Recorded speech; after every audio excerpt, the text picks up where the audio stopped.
Hey everyone, welcome back to the channel. We're in the basement and I have a pretty interesting video for you guys today. And that is, we're going to be installing a three-way switch using the PowPak. I don't see a lot of videos on this kind of setup on YouTube, so I thought that I would put it up.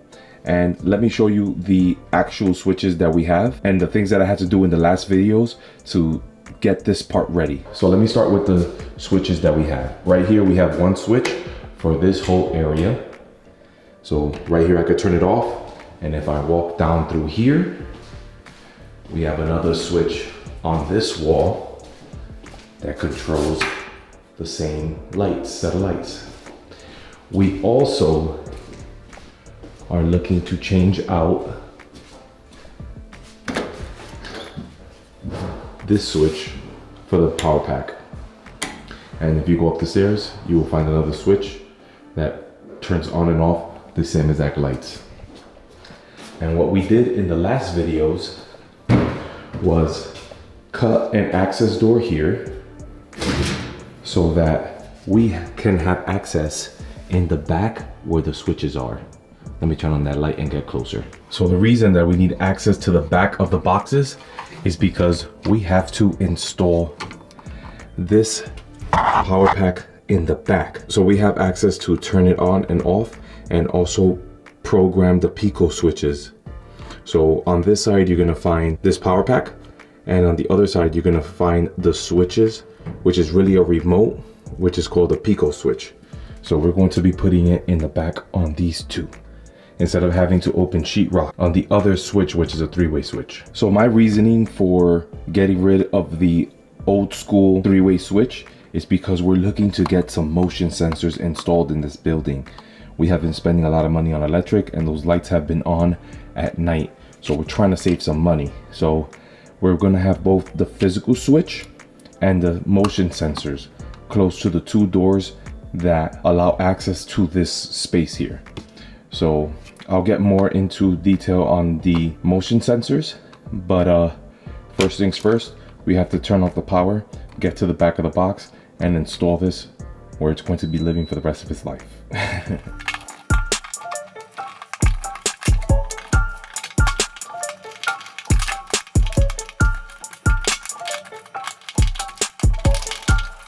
It's audio fever, 100 degrees Fahrenheit, keep it hot.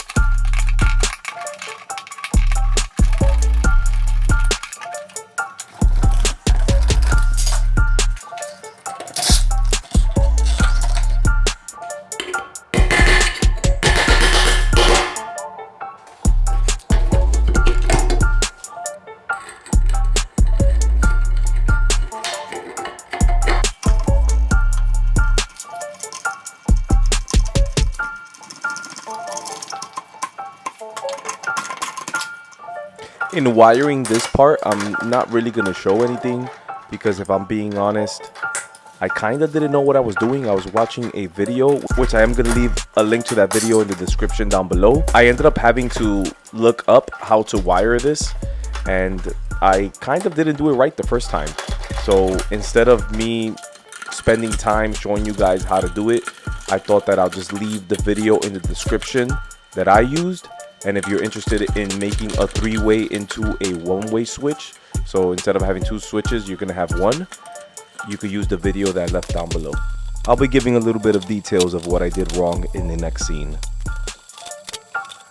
So I'm going to be honest with you guys. I wired that wrong. I confused the hot wire with the common wire. I'm not even gonna get too much into it, but I'll leave a link in the description to a video that really helped me out to find out which one is the common and which one is the power. So yeah, if I turn on this power now, we should have light in the hallway. And there you go.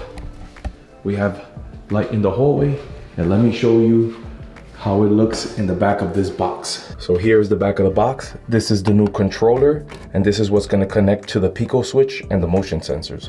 So the top switch is what disconnects and connects. So if I press it, it disconnects and it connects. So let's keep that on. Since the Pico switch was already connected to this before, because I kind of took this off the job site, when the floor was getting demoed, I should be able to hit the Pico switch and turn on and off the lights in the hallway. There's 4 of them, so I have to just figure out which one is which. So here I have 2 of them. Let me see if I turn it off.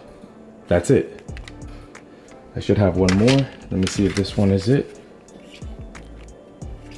This isn't it. This is for the other remote that I have. One of these 2 should be it. Let's see which one it is. Oh, this is it. So now all I have to do is install these 2 and we're pretty much done with the remote part of the project.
So we got everything nicely working. You guys saw that nut trick that I used. There was too much pressure when you turn on and off the light, and the plate itself was going into the wall. So I used a nut behind the 632 screw so that that won't happen, and also so that this screw right here could catch. So it's all looking good and it's nice and tight, nothing to worry about, and it's all good. So now we could shut off and turn on. If you take a close listen, you would hear the switch turning off and on behind the wall. So that's all working. Next thing we have to do is install the motion sensor, which is pretty simple. All you gotta do is put in a screw in the middle or on the sides, put this piece up, and then pretty much just move this in like so. And the settings that this has, sorry, I'm using one hand. The setting that this has is auto on, so enabled low light, and disabled. Also activity, so very little bit activity, medium, a lot of activity to turn it on. And then you have the timer, 5 minutes, 15 minutes, and 30 minutes. So here are the instructions right here. So you hold the button until the LED blinks, like so. It's blinking, then you press it until you get the setting you want. We want it at 15, so then you just press it and hold it, and you call it a day. It's working. So let's get this installed, and the project is pretty much done.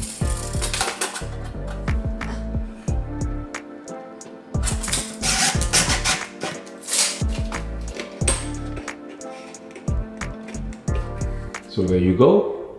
The project is done. The sensor is in. The light switch is in. And we're all good. And now you guys know the official reason why I had to get access in here. It was to get the PowPak on the other side, because obviously the PowPak would not look sexy on this side of the space. And I did not have to cut any holes on this side of the wall to, you know, worst case scenario, if I wasn't able to get into the other side, what I was gonna do was open up this wall here and run a wire into the ceiling with an access door there.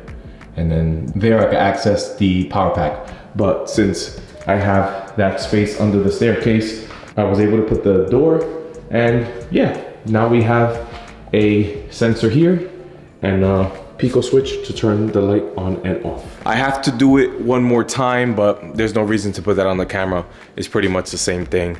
is just install the power pack from the back and put the motion sensors on top and all that other stuff. So yeah, that's pretty much it for this video. So next week, I'm not gonna have a video coming out because I am going to be away, but I am gonna be away doing a project. And that's why I have these tools here. I'm gonna be doing a bathroom at my sister's house. So there will not be a video for next week, but I'm not gonna record that project just because it's a really tight space. But I bought this thing right here and I'm gonna be making some shorts. So I'm able to put that on my neck and put my phone on my, on that thingamajiggy and I'm able to record and make some shorts. So look out for some shorts coming up, and yeah. So if you learned something new, you can show me by giving me a like.